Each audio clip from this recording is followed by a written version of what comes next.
Donc, je vous présente Alain Meunier. Alain est conseiller en recherche et développement, pardon, à Communagir depuis le début de Communagir. En fait, il a été aussi du démarrage de Communagir. Donc, ça fait au-dessus, je sais pas, Alain, 11 ans, certain que Ah, mon tu Dieu. navigues dans nos.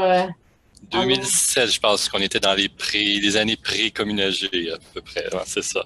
Donc, et en fait, a eu l'honneur et la chance de coordonner deux chantiers partenariaux.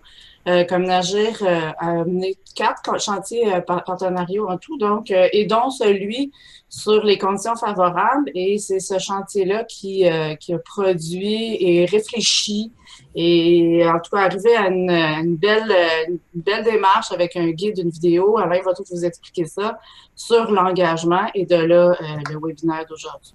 Donc, voilà. Alain, je te laisse la parole. Je vais t'aider dans les questions. On invite, il y a des gens du chantier qui sont parmi vous. Donc, on les invite aussi à contribuer aux besoins. Ça va nous faire plaisir de vous avoir avec nous. Donc, voilà. Je te laisse aller, Alain. Merci beaucoup, Marie-Denise. Alors, bonjour tout le monde. Vraiment très, très, très heureux d'être là ce midi pour vous présenter les résultats du chantier sur des conditions favorables. C'est un travail s'est échelonné sur plusieurs années, vraiment. Et puis, j'avoue que je suis très fier du travail collectif qui a été fait.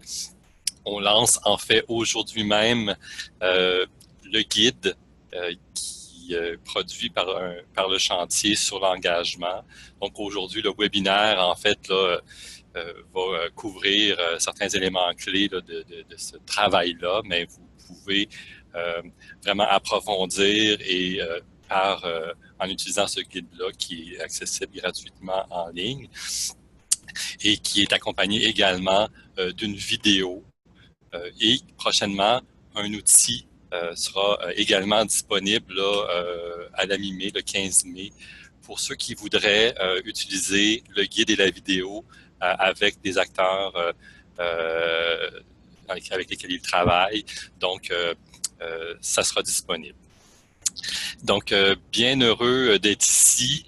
Le travail du chantier, vraiment, c'est centré sur des conditions favorables au développement collectif. Et puis, je dirais là, que le cœur de tout ça, c'est vraiment de pouvoir, dans le fond, d'être capable de créer des conditions qui vont permettre aux acteurs de mener des changements significatifs pour eux. Là, je m'excuse, je viens de réaliser que c'est moi qui dois partager mon PowerPoint. Alors, pour que vous puissiez bien voir et bien suivre tout ça, je m'excuse, j'ouvre ça à l'instant.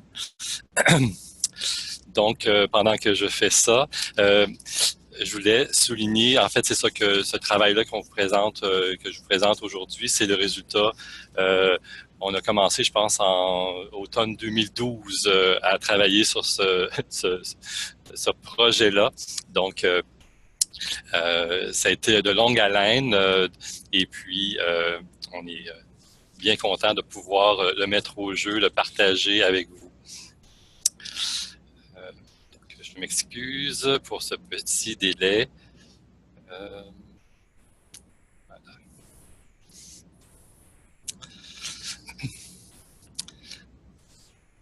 Marie-Denise, est-ce que toi, tu as la présentation à proximité pour m'aider parce que ça risque d'être probablement plus efficace. C'est toi qui le présente pour le moment, puis je prendrai le relais pour la suite. Est-ce que tu peux faire ça? Oui. Donne-moi 2 petites secondes. Je pensais qu'il était ouvert, puis on aurait dit que j'ignore. Il ne l'est pas.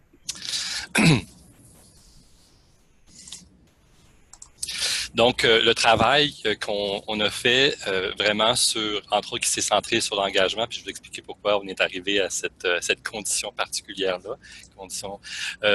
C'est vraiment parce que on souhaitait pouvoir, parce qu'on pense que l'engagement, c'est vraiment quelque chose qui interpelle l'ensemble des démarches, qu'on soit un acteur national qu'on soit un acteur gouvernemental qui développe un programme pour l'ensemble du Québec, que ce soit qu'un acteur local qui veut travailler sur un projet à petite échelle, l'engagement est vraiment un enjeu important.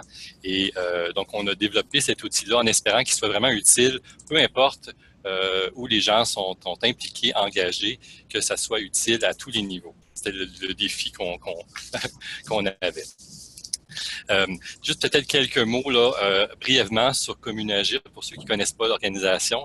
Donc, Communagir est une organisation qui est dédiée à renforcer la capacité des acteurs à mener des changements collectifs. Donc, on accompagne, on est connu là, plus pour offrir des mandats, pour réaliser des mandats d'accompagnement, de formation. On travaille aussi beaucoup à du développement de contenu. On travaille à développer aussi des pratiques, proposer des repères conceptuels pour guider justement les acteurs terrain. Et bien sûr, un autre volet qui est parfois moins connu et parfois difficile à expliquer, c'est on travaille pour agir justement sur les conditions favorables au développement collectif. Donc, on fait ça de différentes façons. On peut prendre parfois le leadership dans des projets partenariaux, entre autres, par exemple, le projet Opération Veille et Soutien Stratégique, que vous pouvez découvrir sur notre site, le lien sur notre site Internet. On travaille aussi à collaborer à des projets de recherche partenariale et bien sûr, les chantiers qui ont été un engagement à long terme pour Communagir. Et bien sûr aussi, on collabore sur des projets où d'autres organisations assurent un leadership, donc en appui quand c'est des projets qui sont porteurs pour le développement collectif au Québec. Dans le fond, la diapo suivante vous présente plus spécifiquement le chantier et qui a été partie prenante de cette démarche-là. Donc, il y a 18 personnes là, qui ont participé au chantier à différents moments. On a vraiment un noyau de personnes qui ont été impliquées pour pratiquement l'ensemble de la démarche. Et j'aimerais les souligner particulièrement. Et je pense que plusieurs sont déjà en ligne avec nous aujourd'hui. Donc, en fait, ils étaient inscrits. Là, fait que je ne sais pas s'ils sont là aujourd'hui. Donc, Jocelyne Bernier, qui en principe devrait être là. Philippe Bourque, que j'ai vu apparaître dans le clavardage. Geneviève Giasson. Suzanne Lemire, qui, elle aussi, va probablement être en ligne, et ainsi que Maude Roy-Chabot, qui est là. Donc, je les salue. Je pense pas que ça serait simple de les mettre, de faire apparaître leur caméra, Marie-Denise, là. Donc, je ne pose pas cette colle-là, mais moi, je les salue. Et je les invite aussi à avoir une période de questions à la fin du webinaire, à prendre la parole, à répondre s'il y a des questions, là, pas hésiter. Donc, c'est des personnes précieuses qui ont vraiment partagé beaucoup de leur expérience tout le long de la démarche et qui ont réfléchi pour essayer de trouver une façon de livrer ça pour pouvoir le partager avec d'autres. Et je souligne aussi, c'est ça, il y a eu d'autres contributeurs. Je pense qu'il y a Carmen Bachiou qui est possiblement en ligne avec nous aujourd'hui. Alors, je la salue. Les autres, je ne sais pas s'ils sont là. Bonjour. Bien content que vous soyez là pour fêter, si on peut dire, la sortie de nos travaux. Donc, il y a plusieurs, bien sûr, on voit le nom des individus, mais en fait, plusieurs d'entre eux étaient soutenus par leur propre organisation. Là. Donc, je pense entre autres au Regroupement national des conseils régionaux de l'environnement, Québec en forme, différentes CRÉ, quoi d'autre, Fondation Lucie André Chagnon, Conseil québécois sur le poids et la santé. Donc, plusieurs organisations là, ont été soutenantes aussi là, en permettant à des personnes de participer, et il y a des gens qui étaient engagés de leur propre chef comme citoyens. Donc, je vous donne un petit peu les grandes lignes là, du travail qui a été fait par le chantier. Donc, vraiment, je dirais là, que c'est sûr qu'on a passé pratiquement une année de travail à essayer de comprendre le contexte du développement collectif au Québec puis les différentes conditions favorables. On a vraiment pris le temps de bien essayer de bien voir quelle pourrait être notre contribution. Et puis, on a bien sûr travaillé, on a fait du travail de recherche au niveau de la littérature également. Et puis, pour arriver à choisir une cible particulière qui est l'engagement. Et on a documenté 4 initiatives qui étaient en cours pour essayer vraiment d'approfondir les défis d'engagement en espérant que ça puisse éclairer les choses. Donc, il y a le gros du contenu du guide qui est produit aujourd'hui extrait les apprentissages de tout cet exercice-là. Donc, bien sûr, puis il y a beaucoup de temps qui a été consacré là, à réfléchir comment on voulait communiquer ce contenu-là pour qu'il soit utile à d'autres et le rendre accessible. Les 4 initiatives ont touché entre autres à 4 grands champs, là, la réduction de la dépendance au pétrole, la lutte à la pauvreté, puis à l'exclusion sociale, et aussi dans le fond, l'enjeu des saines habitudes de vie. Donc, dans le contenu et dans la vidéo, entre autres, là, vous allez voir qu'on y fait référence à ces grands défis collectifs. Donc, l'élément particulier, je pense aussi, du chantier, c'est qu'on s'est intéressé à la perspective de différents types d'acteurs, parce que l'engagement, c'est vraiment un enjeu qui est contextuel. Donc, engager un citoyen, un élu, une organisation, pour nous, c'était vraiment je dirais, un élément important, et on a essayé de réfléchir l'engagement en disant comment se construit l'engagement pour chacun de ces types d'acteurs-là. Et on espère que que les éléments qu'on amène sont des clés ou des portes d'entrée, parce que c'est sûr que c'est impossible de décrire avec assurance là, des choses qui vont être vraies pour tous. Donc, mais au moins des portes d'entrée pour que on puisse essayer de se mettre dans la peau de ces différents acteurs-là et de voir qu'est-ce qui peut être significatif au niveau de l'engagement. Donc, je vous amène au niveau du déroulement du webinaire. Je vais quand même passer rapidement sur la notion de développement collectif puis les conditions favorables, parce que c'est important. C'est dans ce cadre-là que se situe notre travail, puis de vous mettre au jeu une définition de l'engagement, juste pour qu'on ait une certaine compréhension, ou en tout cas un langage partagé là, à ce niveau-là.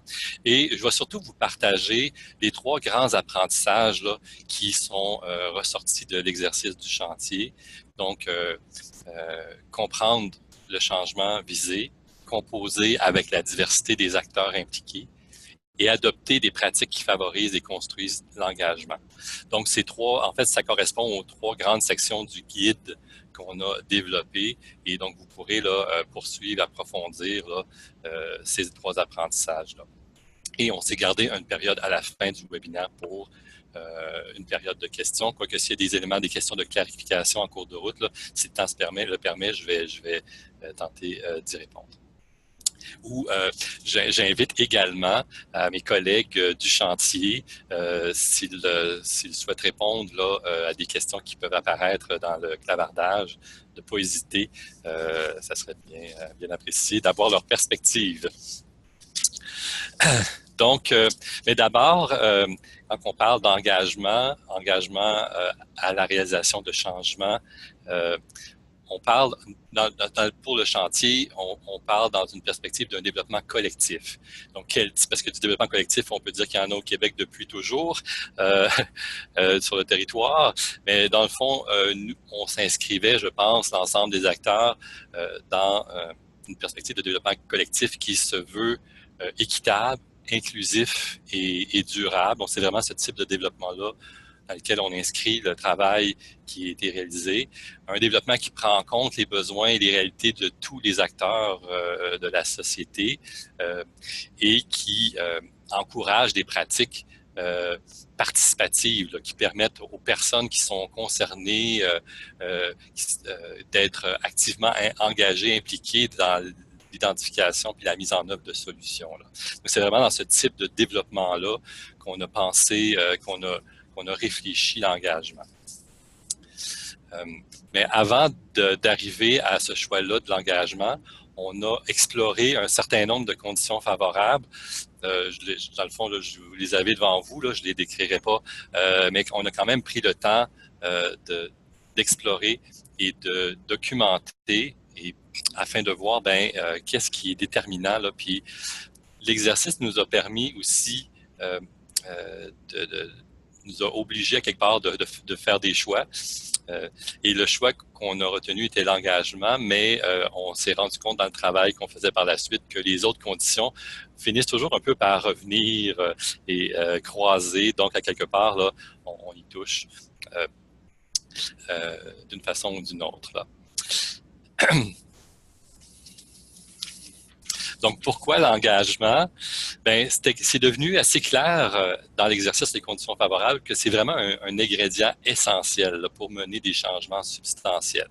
Parce qu'on sait que les changements collectifs se réalisent sur le long terme et que si on parle parfois des cycles d'années, hein, de 5 ans, de 10 ans et même plus. Donc, l'engagement est fondamental pour qu'on puisse arriver à terme, là, puis concrétiser ces changements-là. Donc, vraiment, conditions critiques.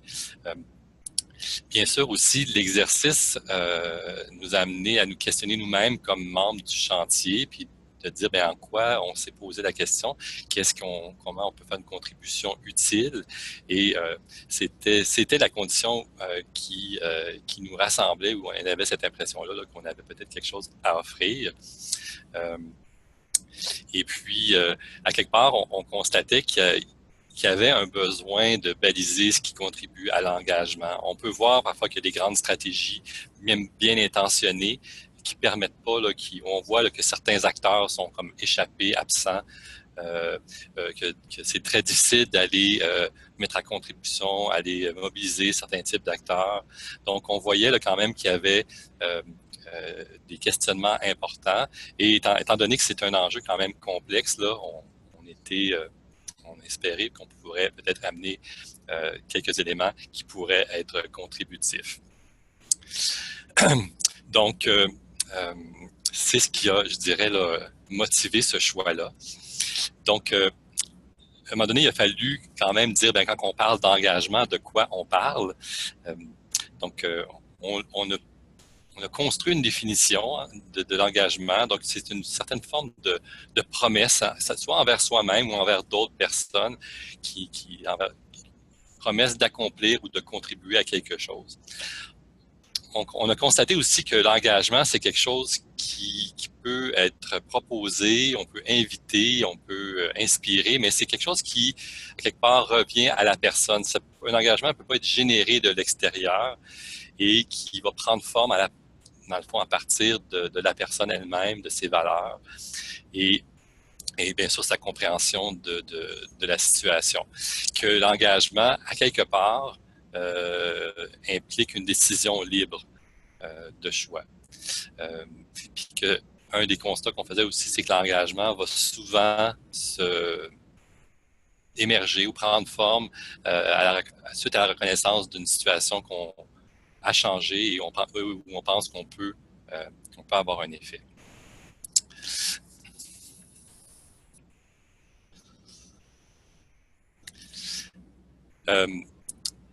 L'engagement, pour nous aussi, pour les participants au chantier, c'est pas une recette, hein, c'est pas quelque chose qui se construit de façon linéaire. L'engagement, c'est vraiment un ensemble de va-et-vient.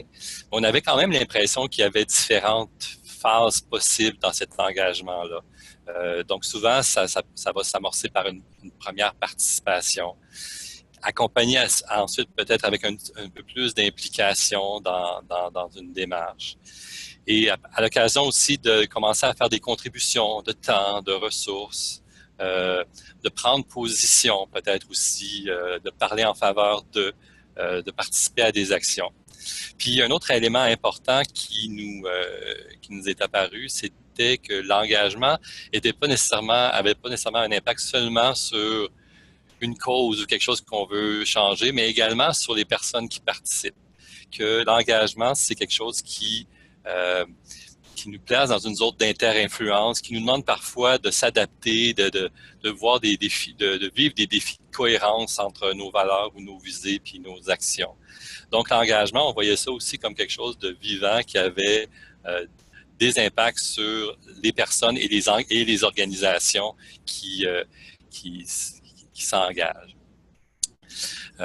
On a trouvé important aussi de différencier avec l'engagement des individus de celui des organisations. L'engagement des organisations, c'est sûr que ça passe d'abord quelque part par des individus qui, à l'intérieur de cette organisation-là, qui vont faire avancer, construire cet engagement-là. Mais on est conscient que c'est comme une dynamique, un deuxième niveau de complexité, là, si on veut engager des organisations. Et vous allez voir tantôt, là, on a même différencié certains types d'organisations, donc entre autres des organisations publiques qui ont des défis, des niveaux de complexité différents. Mais c'est clair que, donc, à quelque part, qu'à un moment donné, ça va impliquer des décisions par des personnes ou des instances qui ont un pouvoir de mobiliser l'expertise ou les ressources de cette organisation-là. Ça nécessite une reconnaissance de la problématique par l'organisation. Puis, à quelque part, un exercice d'évaluation de la pertinence de contribuer à un projet collectif pour l'organisation. Donc, est-ce que c'est quelque chose qui va correspondre à notre mission, à nos priorités?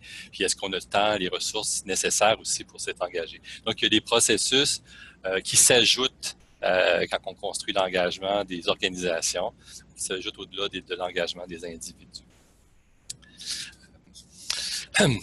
Donc, c'est vraiment, ça a été notre porte d'entrée et on s'est rendu compte que au fil de l'exercice, qu'il y a 3 éléments clés qui ont pris forme, qu'on a appelé nos apprentissages, qui se résument à comprendre le changement visé, composer avec la diversité des acteurs impliqués et adopter des pratiques qui favorisent et construisent l'engagement.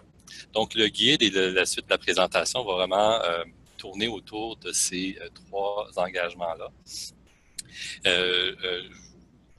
En fait, ces engagements-là, ces apprentissages-là ne sont pas apparus nécessairement. Là, on vous les présente dans une certaine séquence, mais dans les faits, ils ne sont pas arrivés dans l'ordre, ce qui est un détail, mais je n'élaborerai pas trop là-dessus. Mais donc, on s'est rendu compte, entre autres, que le premier apprentissage, comprendre le changement visé, était fondamental si on veut engager. Donc, pour engager les gens, il faut d'abord avoir une vision la plus claire possible de ce changement-là, puis de ces différentes dimensions.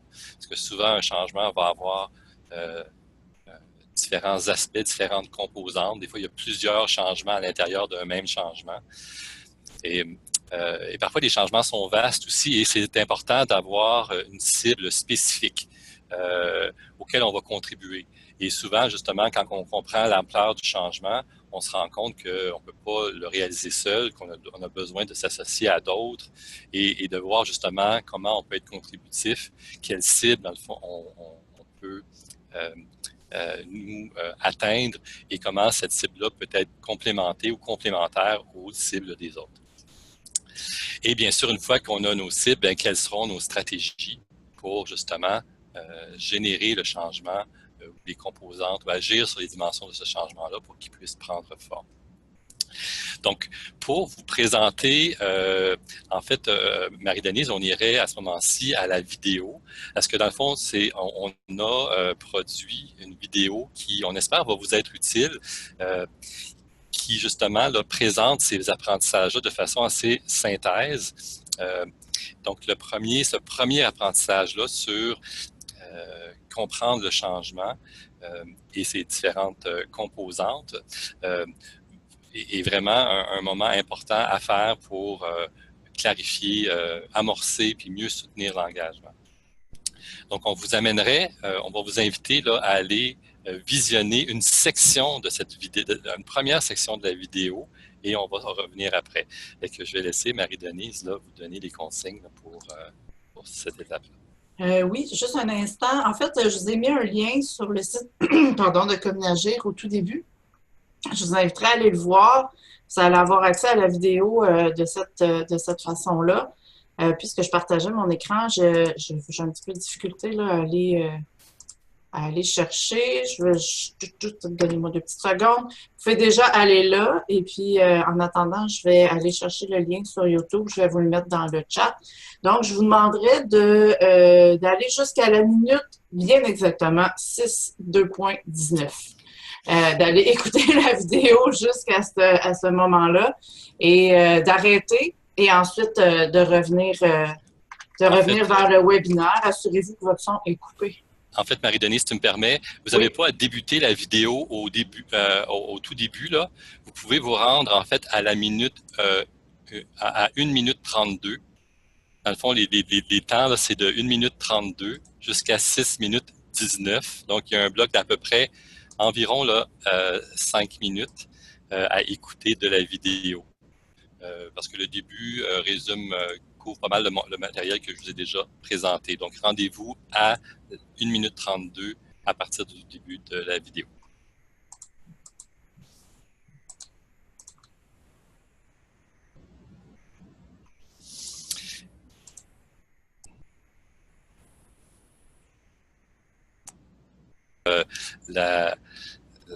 Puis pour permettre un court résumé pour les personnes qui l'ont visionné, dans le fond, là, on s'est rendu compte, le membre du chantier, que dans le fond, qu'un changement a vraiment peut avoir différentes dimensions. Hein, si on parle entre autres, si on parle si on veut agir sur la dépendance au pétrole, par exemple, bien que un changement de cette nature-là peut impliquer des changements autant au niveau des valeurs individuelles, des normes sociales plus collectives, des lois, des cadres légaux qui gouvernent dans le fond nos usages des voitures, la production de pétrole, etc. Puis bien sûr des comportements. Donc un changement est souvent très complexe et donc on a pensé que c'était critique de faire ça et pour permettre justement aussi de voir qui d'autres travaillent dans le même sens que nous pour pouvoir possiblement s'associer quand c'est pertinent. Donc, importance dans le fond des fois on parlait de déballer le changement, là, de le comprendre dans ses différentes dimensions. Et puis bien sûr par la suite de préciser la cible spécifique qui était visée. Donc si on parle de dépendance au pétrole, bien est-ce qu'on justement on veut agir plus sur les lois et les règlements? Est-ce qu'on veut plus changer les comportements individuels? Parfois, on veut en fait agir sur différents aspects. Donc, préciser sa cible devient très important. Et puis, bien sûr, de pouvoir par la suite définir quelles seront les bonnes stratégies pour agir sur cette cible-là. Donc, les stratégies sont mentionnées brièvement là, dans la vidéo. Il y avait une question en fait qui disait, qui a été posée à savoir est-ce que on peut, est-ce qu'on peut plutôt définir le changement collectivement? Bien sûr que oui. C'est sûr que parfois, souvent, quand on commence, on a une certaine idée de ce changement-là, mais le définir collectivement permet justement un engagement plus fort. Donc, parmi les stratégies qu'on a repérées, qu'on trouve utiles pour justement générer un changement, on en a identifié plusieurs. Donc, entre autres, une stratégie plus directive. Donc, dans certains contextes, s'il n'y a pas une personne en situation d'autorité qui donne son consentement, c'est très, très difficile de faire quoi que ce soit. Donc, même si c'est des fois, parfois, on aime plus travailler de façon plus collaborative, dans certaines situations, dans certains contextes, c'est une stratégie qui peut être efficace. Dans d'autres, une stratégie d'expertise peut être nécessaire, donc où on va chercher l'avis d'experts pour convaincre des personnes ou des organisations de s'engager dans un certain changement. parfois, justement, aussi, on a une proposition de changement, mais que, justement, on la met au jeu, puis on sait qu'à quelque part, on va la co-construire ou on va négocier le parcours pour le réaliser avec d'autres. Donc, on utilise plus une stratégie de négociation. Des stratégies de lobby également pour convaincre les décideurs qui ne voient pas toujours l'intérêt, un intérêt tout de suite là, à contribuer à soutenir la réalisation d'un changement. Parfois, il faut ratisser large, il faut influencer l'opinion publique. Donc, il y a des stratégies spécifiques qui peuvent être développées pour convaincre le public, pour faire peut-être mettre un peu plus de poids dans la balance en direction du changement visé. Des stratégies éducatives, parfois, c'est important de bien d'aider contribuer à ce que les gens comprennent bien les enjeux, puis il y a des éléments qui sont parfois moins connus, donc les gens doivent s'approprier. Il y a des stratégies de marketing social aussi qui peuvent être contributives dans le fond, peut-être à valoriser certains changements, certaines valeurs, certains comportements. Les stratégies concertées qui sont aussi très répandues au Québec, c'est fait partie de notre histoire, donc où différents acteurs se réunissent pour agir ensemble, trouver un espace, une vision commune et des terrains communs pour agir de façon concertée. Parfois, il y a des personnes qui n'ont pas le sentiment qu'ils ont la capacité justement d'influencer puis d'agir sur ce changement-là. Donc, il y a parfois une première étape d'empowerment qui peut être nécessaire pour développer la capacité d'agir ou certaines compétences particulières qui sont requises. Et bien sûr, des stratégies participatives qui vont permettre justement d'élaborer la stratégie ensemble, définir plus spécifiquement le changement. Donc, pour les membres du chantier, l'idée était vraiment de regarder selon les cibles, les cibles, les différentes dimensions, quel genre de stratégie peut être plus pertinente.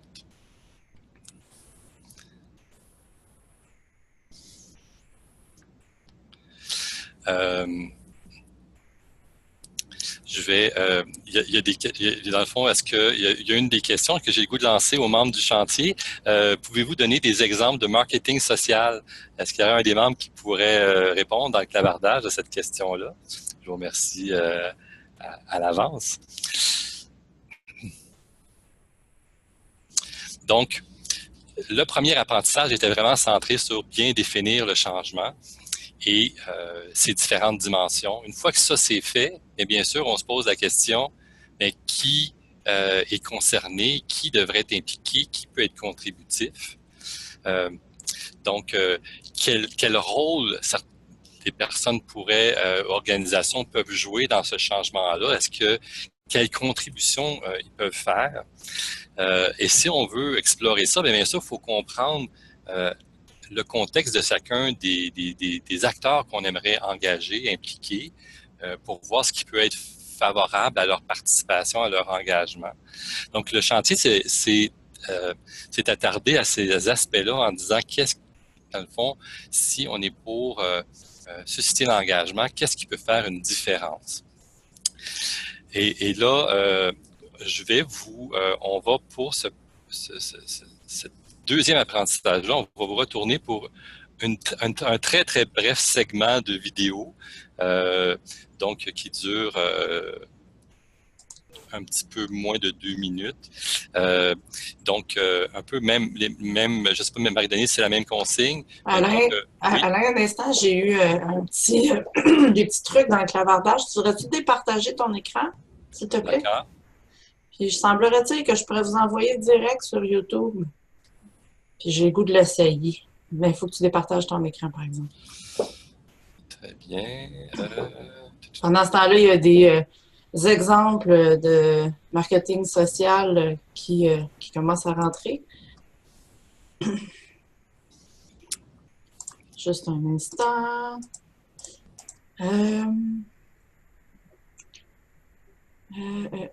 J'ai pas l'option, mais je vais vous partager mon écran pour ceux, mais ils n'auraient pas le son.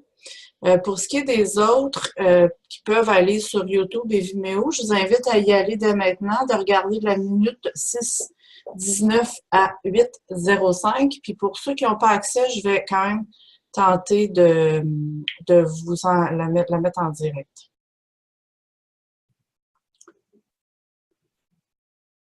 Ah, attendez, j'ai trouvé, je pense.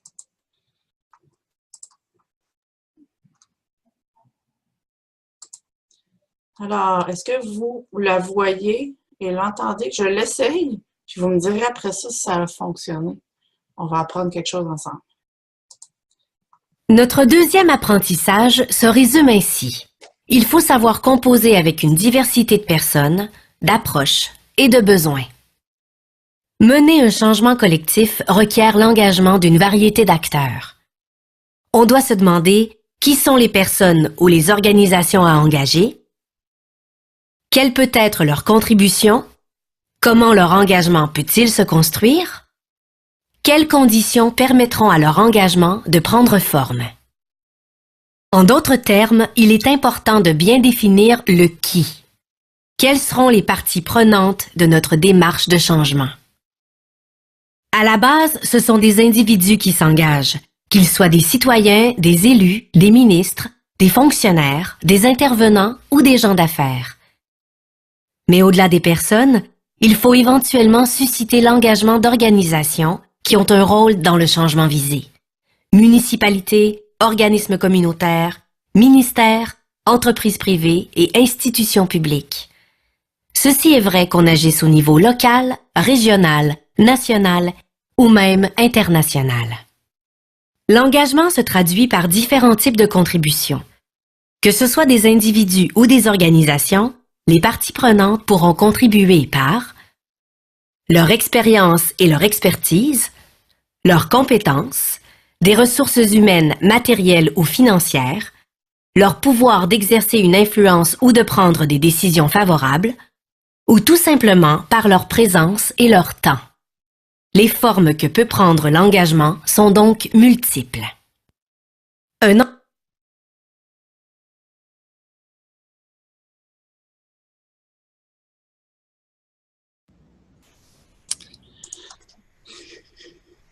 Ça marche. Alors, merci aux personnes qui nous ont pisté, qui connaissent bien l'outil. Alors, c'est une nouvelle plateforme pour nous, là, donc merci beaucoup là, de votre appui. Donc, ce deuxième apprentissage-là a impliqué, dans le fond, pour les membres du chantier, d'explorer le contexte de chacun de ces acteurs-là. Et bien sûr, des différentes initiatives qu'on a documentées couvraient pas l'ensemble des acteurs du développement collectif au Québec. Et on est conscient de certaines limites. Entre autres, c'est évident que les acteurs du milieu des affaires, d'entrepreneuriat, des entreprises sont des acteurs importants, mais les initiatives qu'on a documentées ne nous permettaient pas de bien rendre compte là, des éléments de contexte qui pourraient être aidants. Donc, c'est vraiment une partie là, du guide qu'on espère là, pouvoir bonifier et améliorer. Je vais revenir à la présentation. Voici.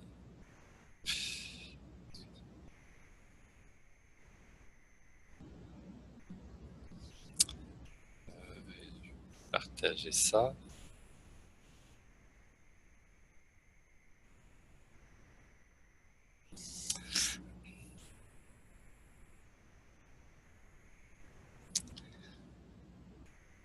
Comme vous voyez, moi aussi j'ai quelques défis pour partager ça.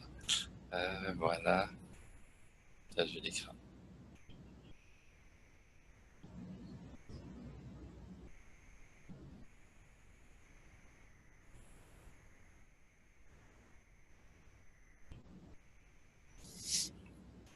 Donc, on a clairement exploré quatre grands types d'acteurs.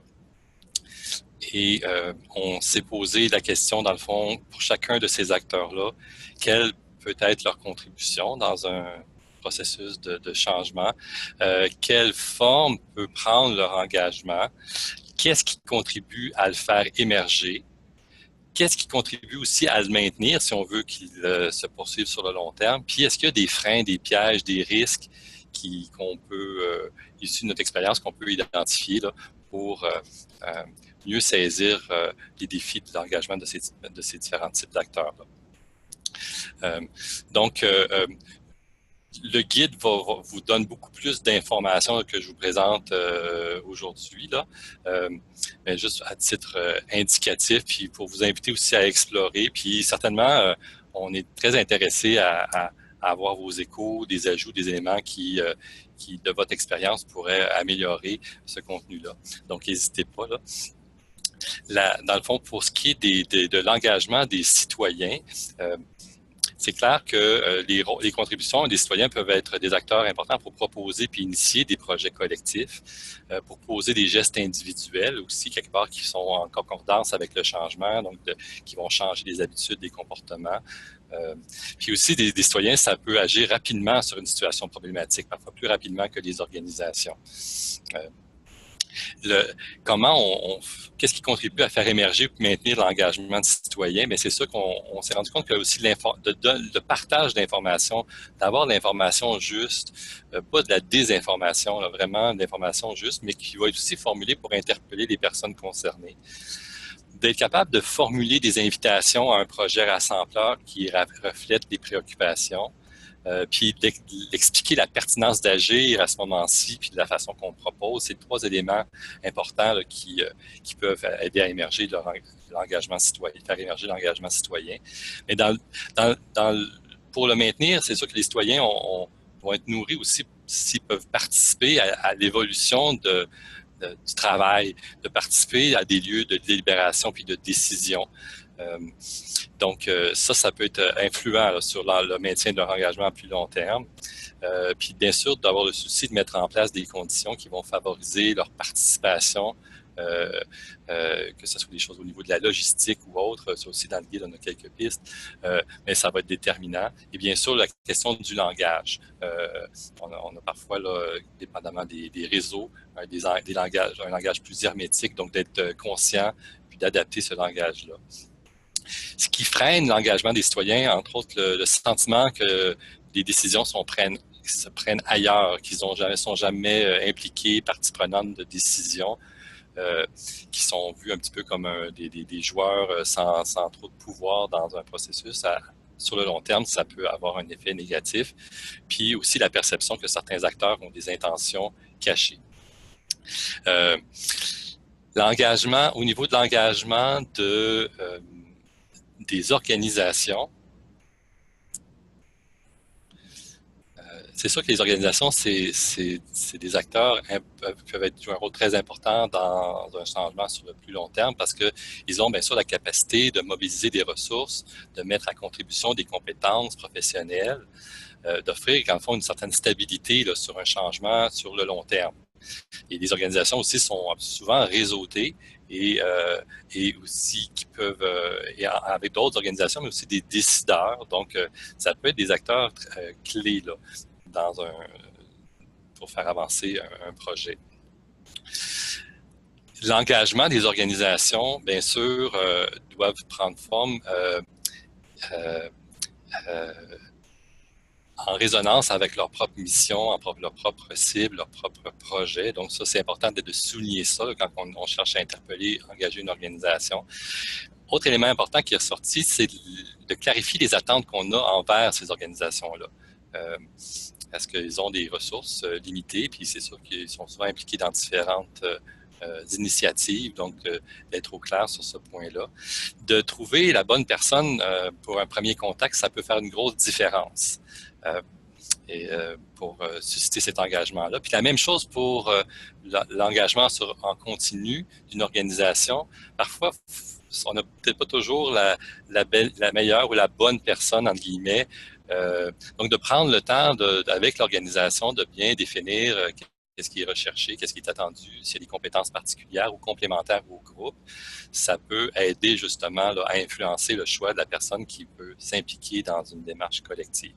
Puis après ça, bien sûr, soutenir cette personne-là pour qu'elle puisse, elle, faire des retours à sa propre organisation, parce qu'on ne peut pas nécessairement que ce soit juste une personne qui soit engagée sur le long terme et que l'engagement prenne racine dans la réalité de l'organisation.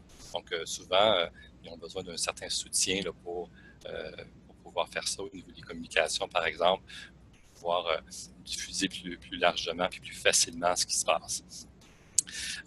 Les pièges ou les freins, un des pièges, c'est de penser, entre autres, que parce qu'on a un représentant présent, ça veut dire que l'organisation est engagée. On a partagé plusieurs exemples où justement l'engagement organisationnel n'était pas vraiment là, même si quelqu'un était impliqué depuis un bon nombre d'années.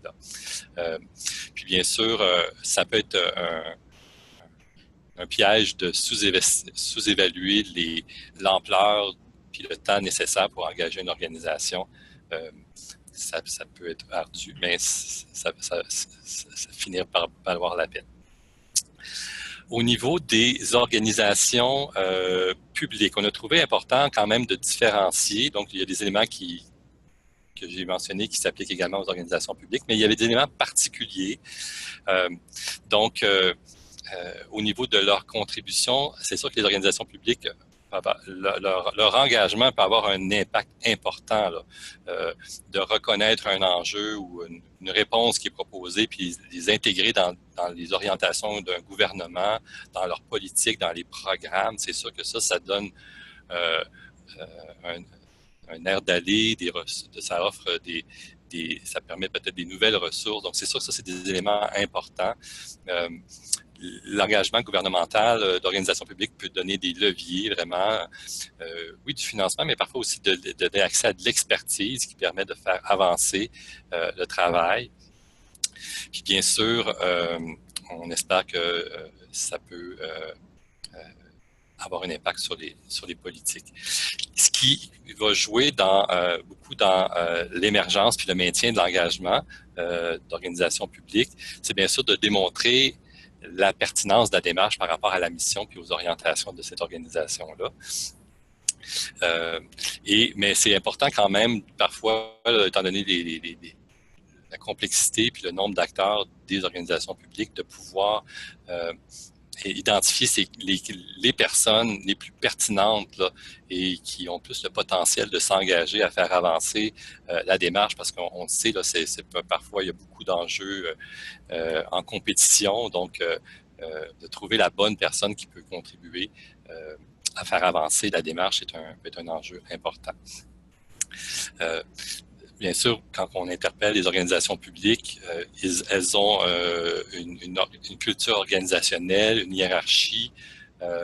Donc ça, c'est important de ne pas occulter, de tenir compte de cet aspect-là pour pouvoir justement là, respecter cette culture-là, puis préserver le lien de confiance avec la personne et pas la placer non plus dans une situation délicate. Toute la question aussi des suivis, de communiquer la progression des actions et des résultats, c'est des éléments très importants pour les organisations publiques là, dans leur reddition de comptes. Bien sûr, c'est toujours plus des défis d'engager ces organisations-là parce qu'elles sont soumises à des changements d'orientation politique, des élections, des nouvelles politiques publiques, des budgets changeants, des paramètres budgétaires changeants. Ils ont aussi des restructurations administratives qui peuvent avoir beaucoup d'impact, entre autres changer le nom, changer les porteurs de dossiers et des personnes qui étaient décisionnelles. Donc, il faut comme recommencer, reprendre. Puis bien sûr, certains types de changements peuvent être considérés comme controversés là, pour ces acteurs-là. Donc, ils peuvent être plus hésitants à embarquer dans des démarches plus risquées. Et pour terminer, l'engagement des élus, et ça là-dessus, je mentionne également qu'il y a un des chantiers de Communagir qui s'est attardé particulièrement à ce type d'acteurs-là, et ils ont produit du matériel et une vidéo. Donc, je vous invite à aller sur le site de Communagir pour en prendre connaissance si vous voulez aussi aller plus loin. Donc, les élus, bien sûr, ça peut permettre de générer de l'intérêt pour un enjeu, une démarche, le mettre à l'agenda, mobiliser d'autres acteurs. Un élu peut être un joueur clé justement pour faire avancer un dossier dans une structure administrative quand justement les porteurs de dossiers internes n'ont peut-être pas toujours ce pouvoir-là. Puis bien sûr, mettre en relation là, des porteurs de la démarche avec des personnes influentes. Donc, les élus peuvent jouer un rôle important. Mais les élus, c'est ce que, entre autres, le chantier a bien démontré, là, il y a des défis particuliers à la participation des élus. C'est sûr, des choses qui peuvent être aidantes, c'est démontrer vraiment que la démarche répond à des besoins et puis qui est soutenue par des citoyens, à quelque part, parce que les élus répondent de leur travail aux citoyens. De mettre en évidence aussi des parties impliquées. Les élus vont, bien sûr, sont sensibles aux relations, aux réseaux d'influence, de faire valoir la crédibilité puis l'expertise des acteurs impliqués. Les élus veulent soutenir des démarches qui vont, bien sûr, avoir des bonnes chances de réussite. Donc, c'est sûr, c'est quelque chose qui peut être aidant. Puis, même chose, rendre compte des progrès et des retombées, c'est des éléments importants pour eux, pour faire avancer les dossiers, préserver, permettre de dégager des ressources, etc. Puis, bien sûr, les élus ont leur propre calendrier politique quand on peut découper les composantes de nos démarches de changement de façon à ce que ça corresponde à leurs échéanciers politiques. C'est sûr que c'est aidant. Les choses qui apparaissent comme souvent des pièges ou des freins, une posture de confrontation, justement, aussi de sursolliciter les élus, là, vraiment, quand on va les chercher pour plein de choses, mais d'être pas assez spécifique par rapport à ce qu'on espère d'eux. Bien sûr, il y a toujours un danger de récupération politique, que notre projet, si on a l'appui d'un élu, qu'on se retrouve mentionné, puis récupéré, puis qu'on parle de notre projet de façon un petit peu différente de comment on l'a conçu. Donc, cet enjeu-là qui est un élément de risque. Puis, bien sûr, aussi une attente de retour ou de dette politique de la part de l'élu vu qu'il a soutenu ou appuyé un projet, il va peut-être nous retourner, on va peut-être avoir un retour de balancier là, pour un retour de pendule pour contribuer peut-être à soutenir une autre démarche à l'avenir.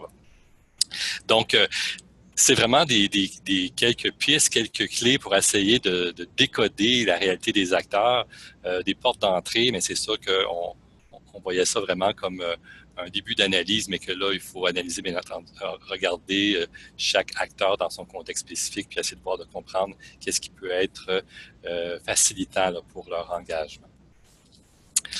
Donc, c'est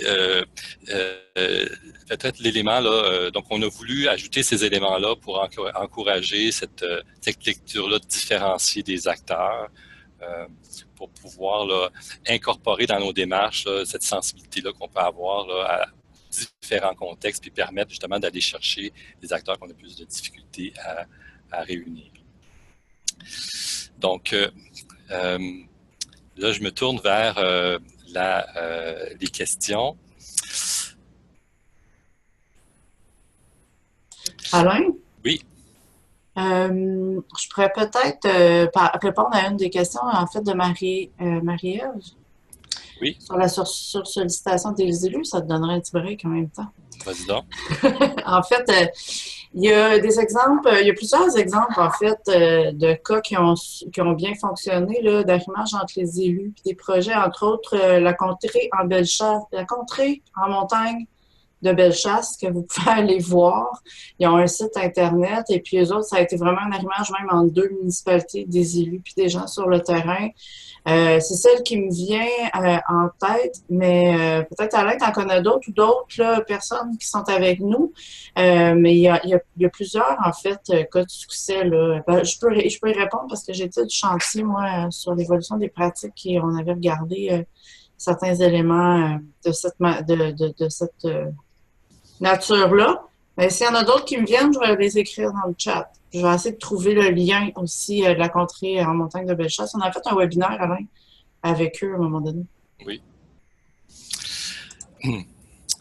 Oui, puis ben, je te laisse compléter dans le chat. Il y a d'autres questions. C'est sûr qu'il y a des gens qui posent des questions à savoir si on a interpellé d'autres sphères, hein, l'accessibilité universelle, les milieux autochtones. Là. Donc, non, c'est ça. C'est sûr que nous, on s'est centré sur plus globalement sur certaines de ces démarches de changement-là, quand même, certains avaient lieu dans des communautés autochtones ou avec des populations particulières, mais on n'a pas là, ce degré de contenu-là dans le matériel. C'est sûr que ça reste relativement générique, mais c'est sûr que c'est des éléments qui seraient vraiment intéressants de partager parce que chaque contexte, en effet, a des défis particuliers. Là. Donc, je continue pour voir s'il y a d'autres questions à ce moment-ci.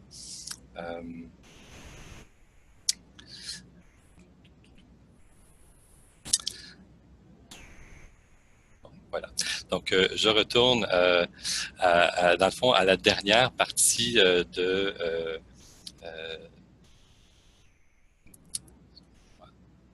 la présentation.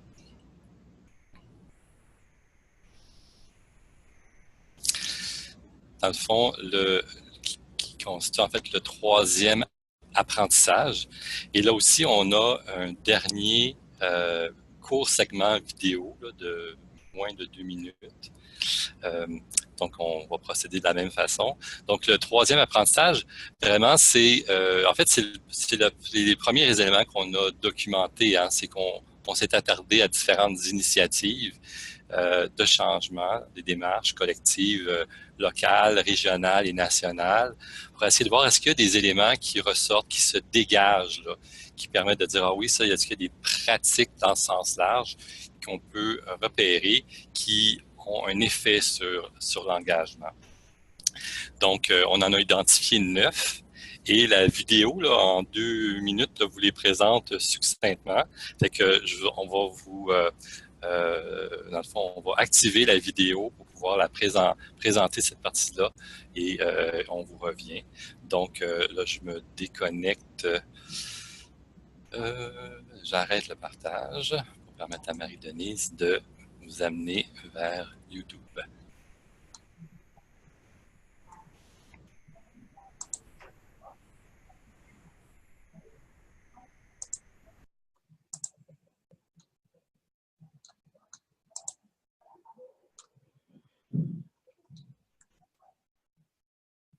Excusez-moi. On dirait que des fois, elle affiche, des fois, elle n'affiche pas. Ah, c'est pour ça, je ne comprends pas.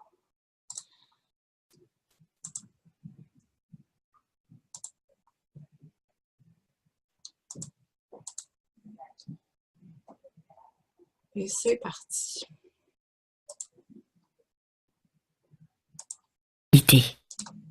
Notre troisième apprentissage nous permet d'identifier 9 facteurs qui favorisent l'engagement et aident à le maintenir dans le temps. Ils sont ici brièvement présentés et n'apparaissent pas en ordre d'importance. Un premier facteur porte sur la forme et le fonctionnement des structures qui réunissent les acteurs. Comment organise-t-on le travail pour que les gens se sentent partie prenante? Quel pouvoir donner aux citoyens, aux intervenants? Sont-ils consultés ou participent-ils à prendre les décisions? Doit-on créer une nouvelle structure ou partir d'une structure existante? Un deuxième facteur est de savoir composer avec les forces en présence. Il y a souvent des personnes et des organisations déjà mobilisées qui visent le même changement que nous. On risque qu'elles se désinvestissent si on ne reconnaît pas leur implication, ou pire, si on démarre une initiative en parallèle.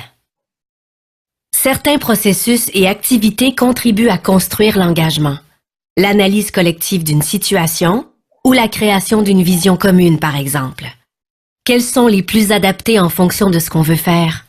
Il peut être nécessaire d'investir dans des activités participatives et interactives avec tous les acteurs, notamment lorsqu'il n'y a pas de vision partagée de ce qui est à réaliser ensemble. Un autre facteur très important est celui des communications.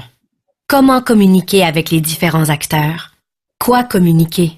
Comment composer avec ceux qui contrôlent certaines informations ou font de la désinformation sur la situation qui nous préoccupe? Donner l'heure juste sur un problème ou trouver les bons mots pour parler de notre initiative et évoquer son importance peut faire une différence sur l'engagement. Les relations externes affectent également l'engagement. D'autres acteurs visant le même changement que nous expriment parfois des positions qui diffèrent des nôtres. Ils posent des gestes qui ont un impact sur nous. Il faut rester vigilant, s'adapter et réagir aux situations inconfortables qui pourraient démobiliser. Le leadership est aussi un facteur fondamental pour susciter l'engagement et le maintenir. Quel type de leadership est le plus approprié? Voulons-nous réunir des acteurs déjà engagés ou débutons-nous à partir de zéro? Avons-nous besoin d'une personnalité connue et rassembleuse? Différentes formes de leadership peuvent être encouragées au cours d'une initiative. Le financement joue bien sûr un rôle crucial qui peut contribuer ou nuire à l'engagement. Par exemple, quand les priorités gouvernementales changent, ainsi que les ressources financières disponibles, ceci peut perturber la mise en œuvre des démarches collectives. Une perte de financement et de personnes ressources clés peut engendrer un essoufflement et une démobilisation. Le respect des particularités territoriales est aussi un élément très important. Il est rarement possible d'appliquer la même recette partout. L'histoire d'un territoire, sa géographie et les défis sociaux et économiques rencontrés influencent nécessairement ce qui est important pour les membres d'une collectivité. Finalement, il est nécessaire de tenir compte des différentes motivations et particularités des acteurs et de savoir composer avec celles-ci. Même si au fil du temps on trouve des terrains communs, des différences demeurent toujours et il faut savoir naviguer dans cette réalité.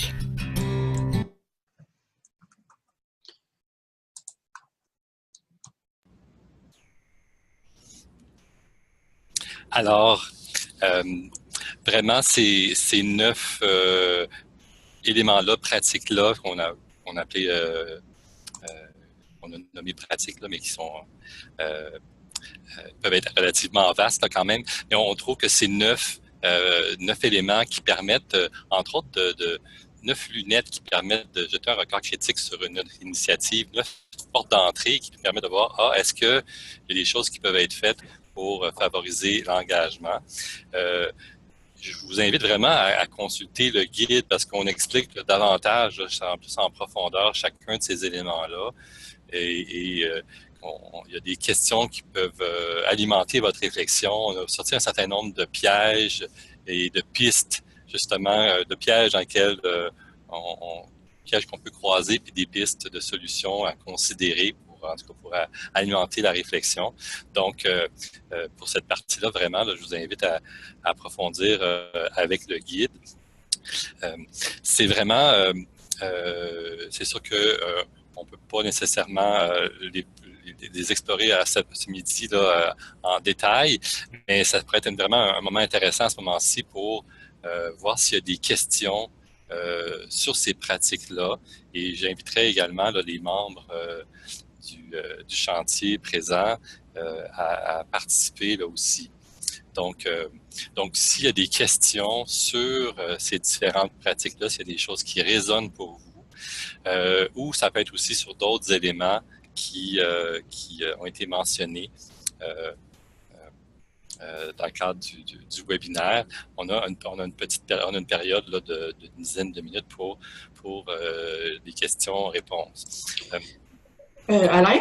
Oui. C'est possible aussi pour les gens de lever la main, puis je peux leur donner la permission, imaginez-vous donc, de te poser des questions en direct si vous préférez, là, si vous êtes mal à l'aise. Des fois, c'est plus simple de parler que d'écrire. Merci, Marie-Denise.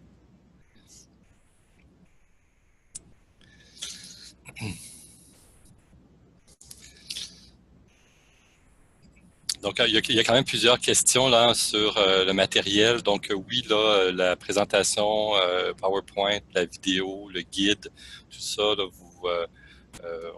on va s'occuper de vous transmettre l'information ou les liens pour que vous puissiez avoir accès à ce matériel-là. Et comme je le mentionnais tantôt, là, il y a aussi un outil d'animation qui s'en vient, là.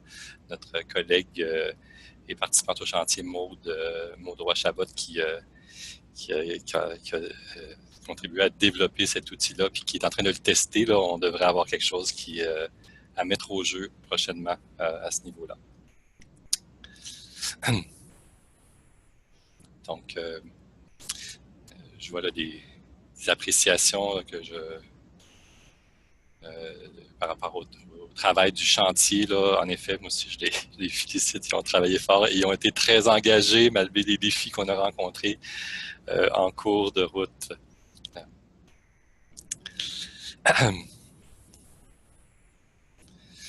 Donc, il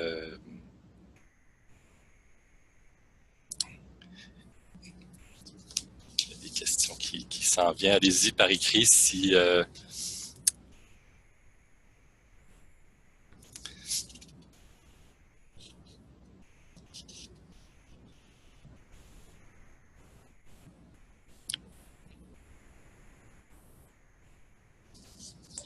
On pourrait peut-être poursuivre, Alain? Très bien. Donc, je vais remettre à l'écran la présentation.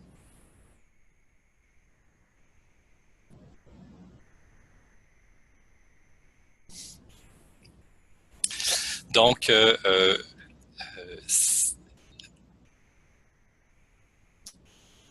on serait rendu à ce moment-là s'il n'y a pas d'autres questions sur, dans le fond, les éléments qui viennent. Donc, Marie-Denise, tu veux-tu prendre le relais pour nous parler? Bien sûr. Est-ce que vous me voyez? Parce que moi, je ne vois pas comme voix. Alain, tu m'entends? Oui. Ah, OK, parfait. Donc, comme l'a mentionné Alain, on a le guide sur l'engagement qui est disponible. J'ai mis à plusieurs reprises là, dans le chat, dans la section de conversation, le lien où vous pouvez trouver et le guide et la vidéo. Il y a aussi un outil d'animation qui est en train de se faire, qui va être disponible le 15 mai sur le site de Communagem. Je vous enverrai peut-être un petit courriel, quelque chose pour vous tenir au courant. Je vous invite par ailleurs à vous inscrire à l'infolette sur le site de Communagem si vous souhaitez la recevoir. Toute l'information sera dedans aussi. Donc, je vois quand même des choses qui se passent là, dans le chat. On vous a demandé quelle est la suite du chantier. En fait, là, c'est la fin du chantier. Exactement. Oui. Oui, en effet, là, c'est ça le chantier. Je pense qu'on va probablement avoir une dernière rencontre pour faire le bilan de nos travaux. Et puis, dans le fond, là, Communagir, on est en réflexion sur peut-être une nouvelle éventuellement peut-être quelque chose, une suite éventuelle, mais c'est encore en conception. Mais c'est sûr que tout ce travail-là a été très, très riche et je pense que il y a toute la méthode ou la façon de travailler collectivement a été très, très riche en apprentissage. Donc, on essaie de voir comment ça peut servir. Il y a du matériel, entre autres, il y a un outil là, sur la co-construction qui est accessible aussi là, gratuitement sur le site de Communagir qui rapporte un peu plus globalement le processus qui a été actif là, dans les chantiers. Belle question de Catherine. À quel point votre expérience collective comme équipe de chantier a contribué à vos apprentissages? Avez-vous envie de nous partager certains défis? Écoute, avant, Alain, mets la dernière, l'autre d'avant. Avant. Oui. Oui. Celle-là? Oui. Avant de répondre à la question de Catherine, parce que je vois des gens qui quittent, je voudrais quand même vous parler de quelques éléments qui s'en viennent. En fait, il y a une formation qui va avoir lieu la semaine prochaine, le 28 et 29 mars à Montréal, qui va s'appeler « Influencer pour engager ». Donc, c'est une autre dimension de l'engagement. C'est comment on s'y prend, comment est-ce qu'on entre en contact avec les gens, de quelle façon, tout en respectant nos valeurs, nos façons de faire, dans une dynamique aussi Alain, tu veux-tu juste la remettre, s'il te plaît? Excusez-moi. Donc, dans une dynamique de respect, puis aussi d'engagement de façon durable de de nos gens pour qu'ils continuent là, à être avec nous, pas juste pour un projet une fois. Des fois, ça peut être ça, mais donc, on va explorer ces choses-là, des stratégies à mettre en place, des attitudes, etc. Donc, il reste encore quelques places. Il reste, je pense, 3 places. Donc, si ça vous intéresse, on va vous accueillir avec plaisir. Ça va avoir lieu à Montréal.